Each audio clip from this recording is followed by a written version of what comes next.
성령의 열매는 몇 가지죠? 네, 9가지죠. 근데 오늘 10번째입니다. 네. 지난주로 끝날 줄 알았는데, 네, 오늘 한 번 더 하게 됐습니다.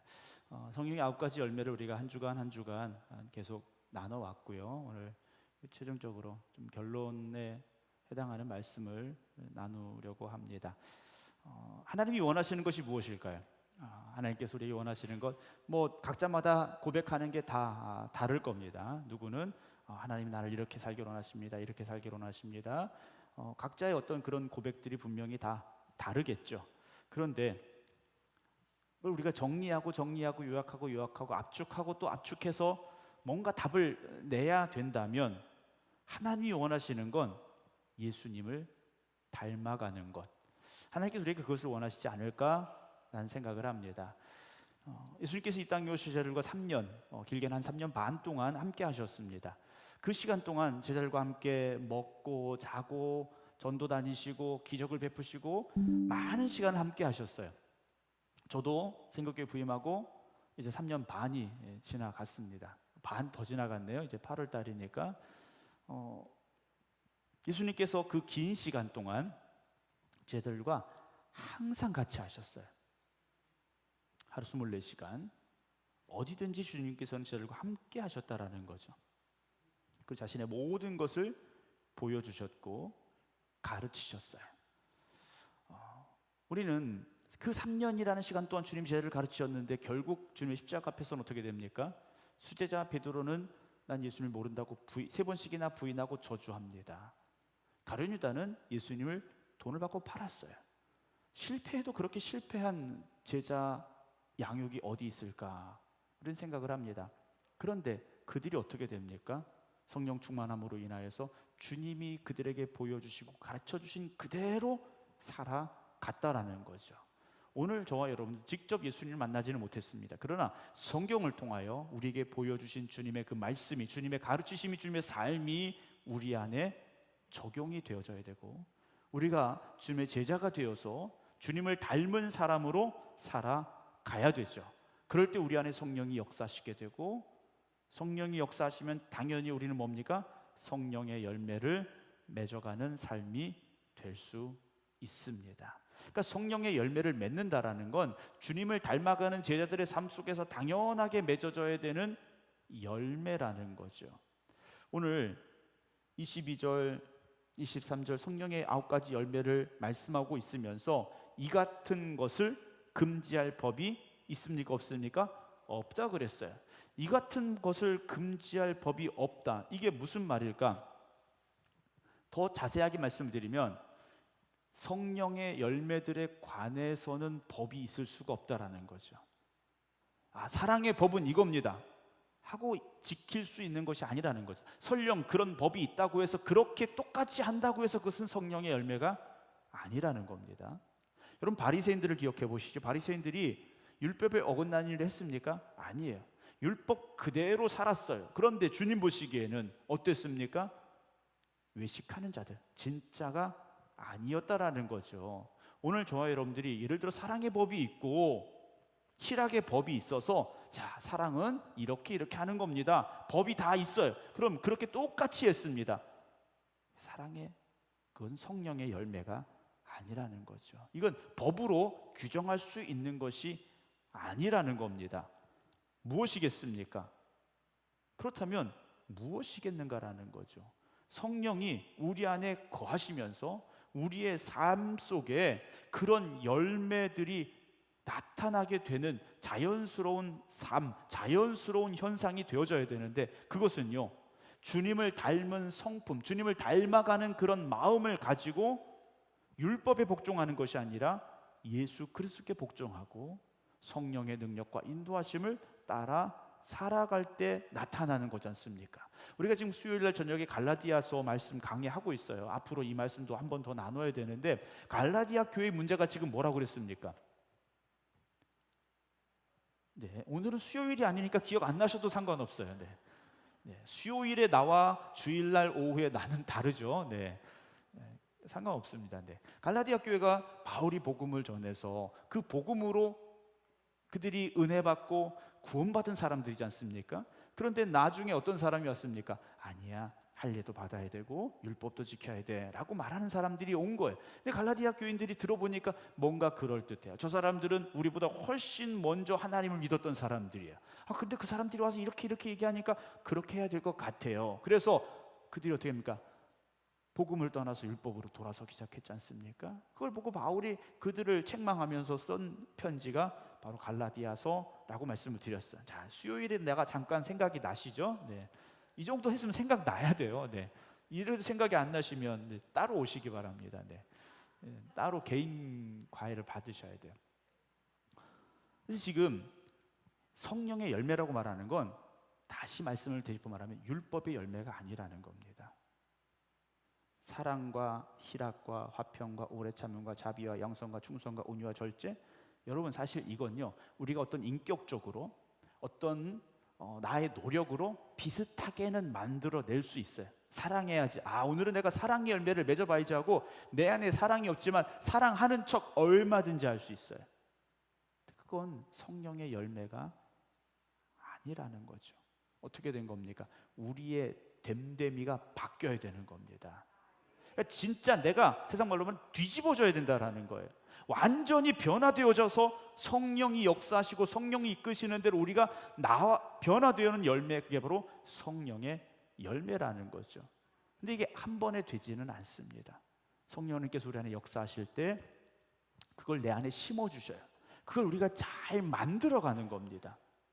근데 이 만들어가는 것조차도 우리의 지식이나 어떤 세상적인 방법이 아니라 철저하게 성령님께 맡기는 거예요. 그래서 뭐 해야 되는 겁니까? 기도하는 거죠. 그래서 매 순간순간 기도해야 되는 거예요. 하나님, 내 안에 성령의 열매, 사랑의 열매가 맺어져야 되는데 하나님, 지금 내 안에 성령의 열매가 아니라 미움의 열매가 지금 생기려고 합니다. 하나님, 어떻게 되겠습니까? 하나님, 기도하는 거죠.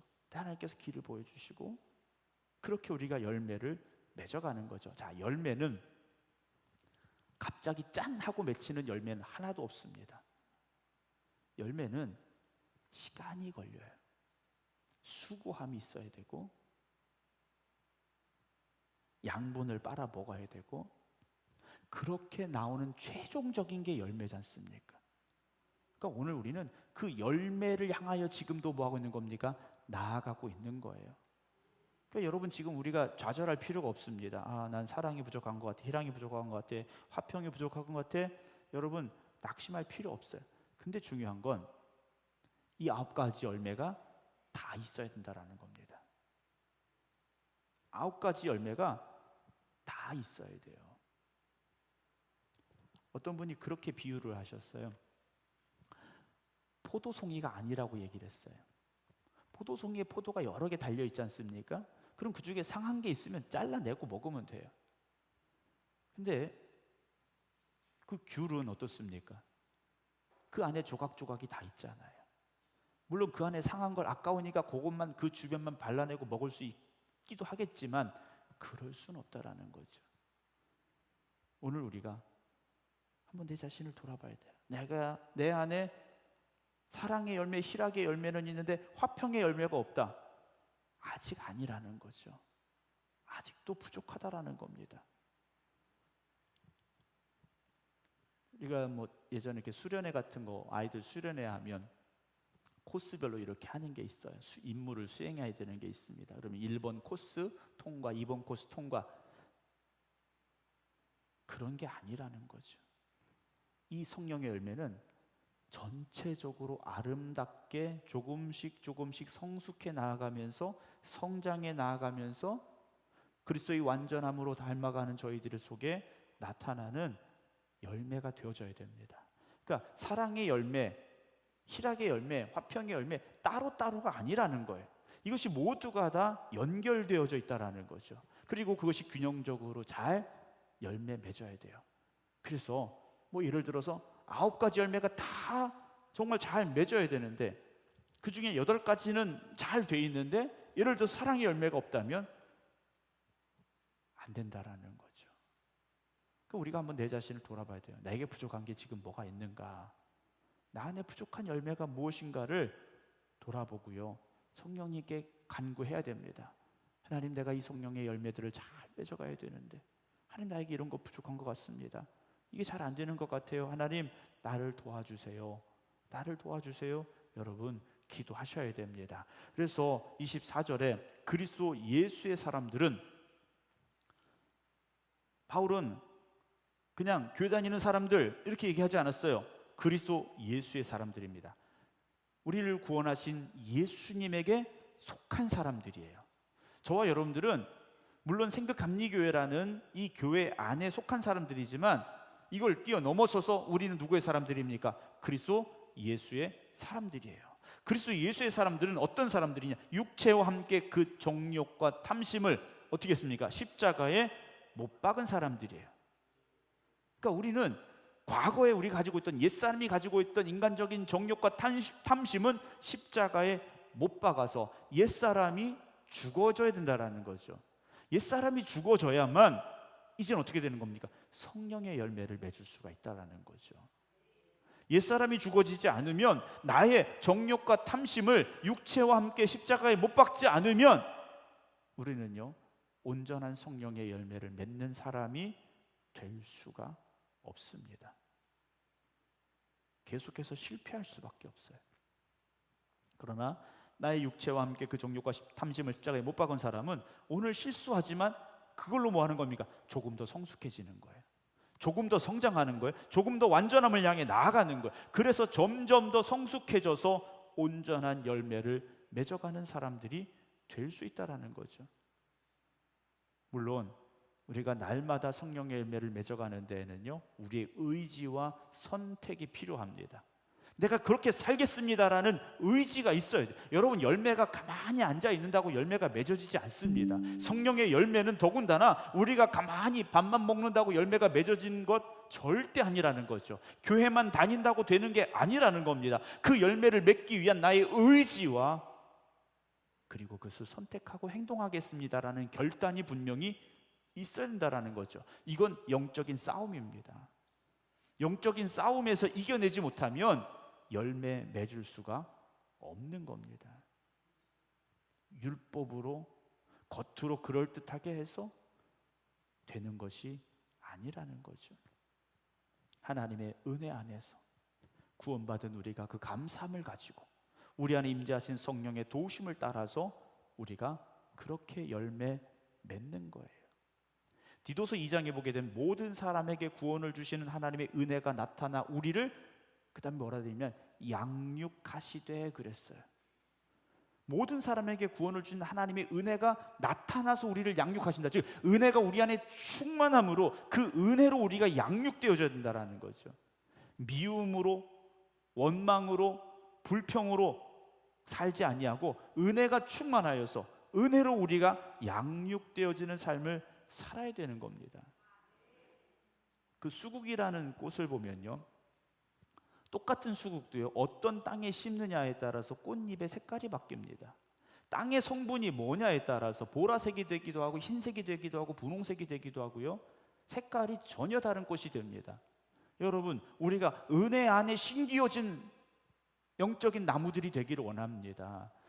그리스도의 십자가의 은혜로 구원받은 우리가 하나님의 그 은혜로 말미암아 양육이 되어져야 하나님이 기뻐 받으시는 성령의 열매가 우리를 통하여 맺어지게 된다라는 거죠. 세상을 향하여 나아가는 삶이 아니라 하나님의 나라를 향하여 나아가는 우리가 성령의 열매 맺음은 어찌 보면 너무나도 당연할 겁니다. 그러려면 못 박는 과정이 분명히 필요합니다.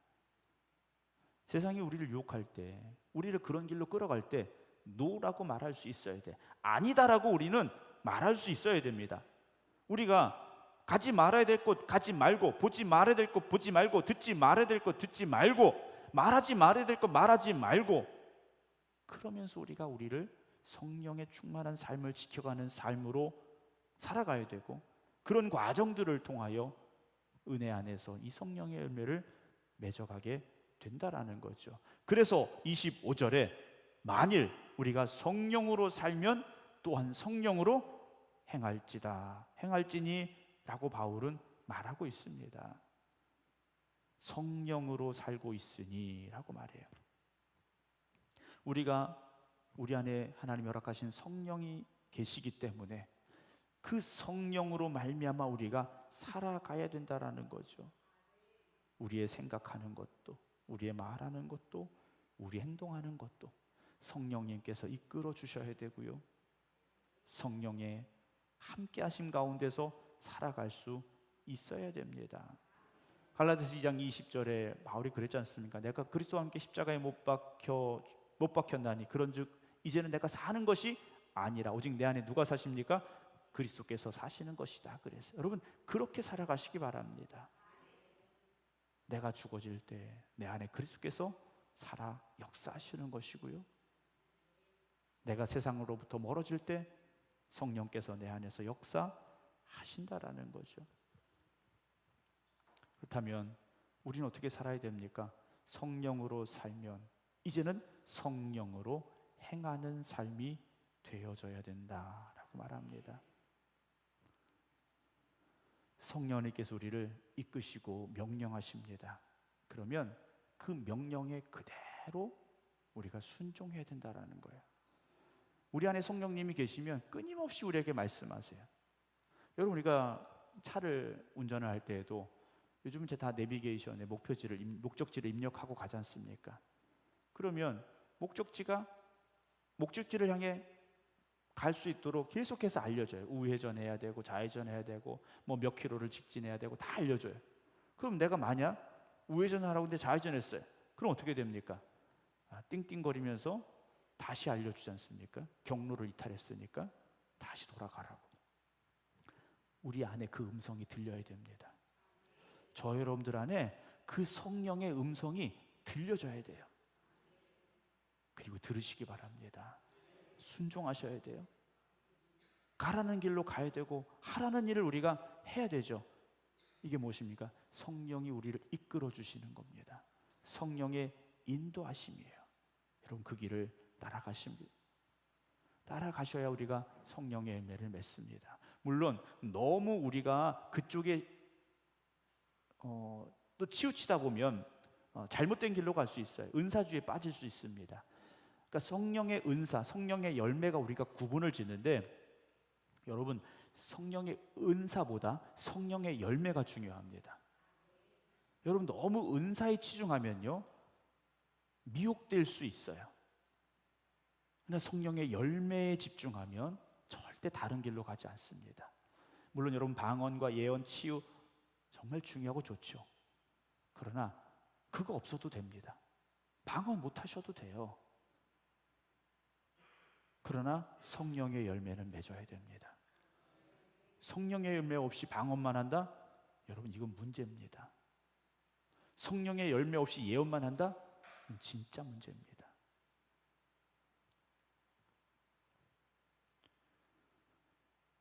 성령의 열매는 단지 그냥 그런 열매가 있다라고 알려주시는 게 아니지 않습니까?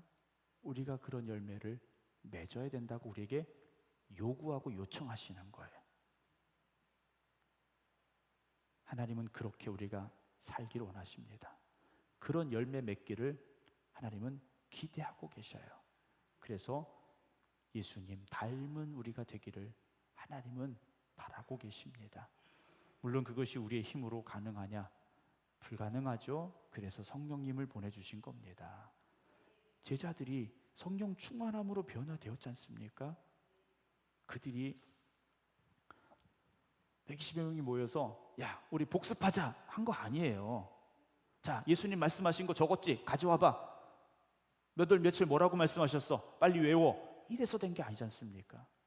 기도하고 사모할 때 성령이 그들에게 강력하게 역사하셨고 성령이 역사하시니까 주님께서 예전에 하셨던 말씀이 하나하나 기억나고 깨달아졌더라는 거죠. 그렇게 우리가 살아가야 됩니다. 예수님처럼 살아가시기 바랍니다. 주님이 내 안에 역사하실 때 우리가 그렇게 살아갈 수 있다는 것을 다시 한번 기억하시고 우리가 지난 9주 동안 나눴던 그 성령의 열매가 그저 우리가 그런 열매 있었구나 또 그런 열매는 이런 거구나 라고 그냥 아는 것으로 지식으로 끝나지 마시고 이제 우리가 힘써 그 열매를 맺어나가는 믿음의 삶이 되어지시기를 주님의 이름으로 축원합니다. 기도하겠습니다.